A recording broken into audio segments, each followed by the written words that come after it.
En el video de hoy, vamos a adentrarnos en una de las historias más escalofriantes del Londres victoriano, la historia de Annie Chapman, la segunda víctima confirmada de Jack el Destripador. Una mujer que, como muchas otras en esa época, vivió al borde del abismo y murió de forma brutal, sin justicia, sin respuestas. Hoy no solo hablaremos del crimen, sino también de quién fue Annie, que la llevó a terminar en ese callejón oscuro, y por qué su caso fue clave en la evolución de uno de los asesinos más enigmáticos de todos los tiempos. Annie Chapman nació el 16 de septiembre de 1841 en Londres, con el nombre de Eliza Ann Smith. Era hija de George Smith y Ruth Chapman, una familia trabajadora. Su infancia no fue especialmente trágica, pero sí estuvo marcada por la inestabilidad, el alcoholismo y los problemas económicos eran parte de la rutina. De joven trabajó como sirvienta, uno de los pocos oficios respetables para mujeres de su clase. Aprendió a ser disciplinada, silenciosa, eficiente. En 1869 se casó con John Chapman, un cochero que trabajaba para una familia adinerada. Durante un tiempo, su vida parecía encaminarse. Tuvieron 3 hijos, pero uno murió a los pocos años y otra nació con discapacidades severas. Estas tragedias afectaron profundamente la salud mental y emocional de Annie y comenzaron a tensar su matrimonio. Ambos empezaron a beber, primero como consuelo, luego como hábito. El alcohol se volvió parte de la vida cotidiana y con él llegaron las peleas, las separaciones, los escándalos. Finalmente, John y Annie se separaron. Ella se mudó a Whitechapel, uno de los barrios más peligrosos de todo Londres. Allí vivía en pensiones baratas, alquilaba camas por la noche y sobrevivía vendiendo flores, trapos o haciendo pequeños trabajos domésticos. De vez en cuando, recurría a la prostitución, una realidad común para muchas mujeres que simplemente no tenían otra opción. Era conocida como Dark Annie entre quienes la frecuentaban, por su cabello oscuro, su carácter reservado y su pasado sombrío. A pesar de todo, tenía amigos, especialmente una mujer llamada Amelia Palmer, quien declaró que Annie tenía tuberculosis y sufría dolores constantes. La noche del 7 de septiembre de 1888, Annie intentó reunir el dinero para pagar una cama en su pensión habitual. Necesitaba 4 peniques. No los consiguió. Le dijeron que sin pagar no podía quedarse, así que salió de nuevo a las calles. Eran alrededor de las 2 de la madrugada. Whitechapel estaba oscuro, silencioso y peligroso. A las 5:30 de la mañana del 8 de septiembre, el cuerpo de Annie fue encontrado en el patio trasero del 29 de Hanbury Street. El descubrimiento fue hecho por un hombre llamado John Davis, quien inmediatamente dio la alarma. La escena era espantosa. Annie estaba tendida en el suelo, con la garganta cortada y el abdomen abierto. Sus intestinos estaban colocados sobre su hombro y el útero había sido retirado.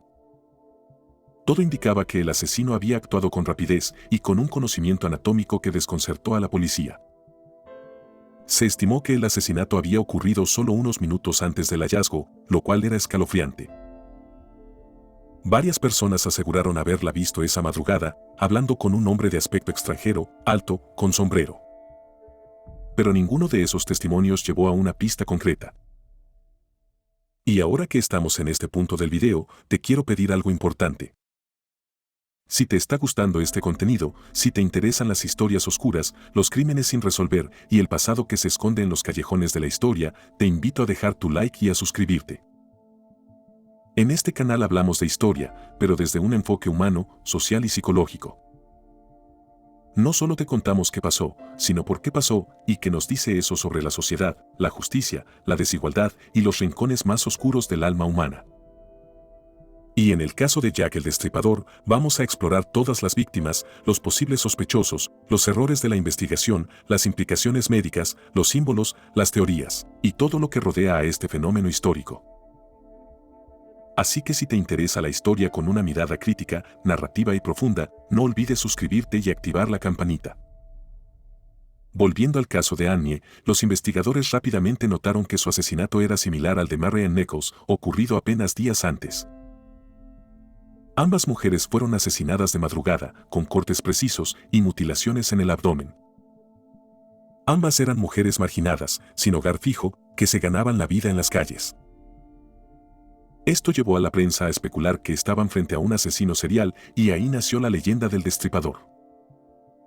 Los diarios comenzaron a explotar el morbo, detalles grotescos eran impresos en primera plana. La imagen de Annie apareció en periódicos como el Illustrated Police News, convertida en símbolo del terror. Pero lo que la mayoría olvidó fue que Annie era una persona real, no una caricatura, no una víctima anónima. Tenía una historia, un rostro, una vida marcada por el dolor, sí, pero también por la lucha diaria por sobrevivir. Su autopsia reveló que había muerto en cuestión de segundos, un corte profundo en la garganta fue el golpe mortal. Luego vinieron las mutilaciones, realizadas con precisión y velocidad, como si el asesino supiera exactamente qué buscar. La policía teorizó que el asesino tal vez tenía conocimientos de anatomía, algunos incluso sugirieron que podía ser médico o carnicero. Pero nada se pudo probar, no había huellas, ni testigos fiables, ni sospechosos sólidos. Las patrullas aumentaron en el East End, pero el miedo también. Cada semana sin capturas era una herida más abierta, una advertencia de que el asesino podía volver a matar en cualquier momento. Y así fue.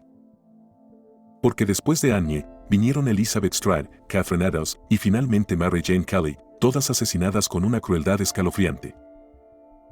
Pero Annie Chapman fue crucial para que la policía se diera cuenta de que no era un crimen aislado, sino parte de algo mucho más grande.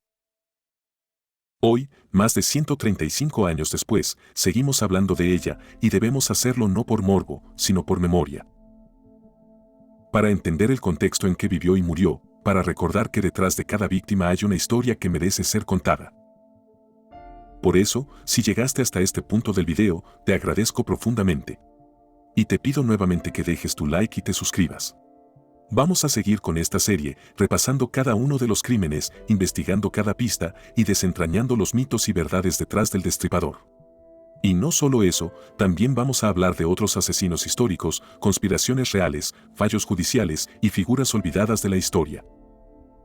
Gracias por acompañarnos hoy. Nos vemos en el próximo video.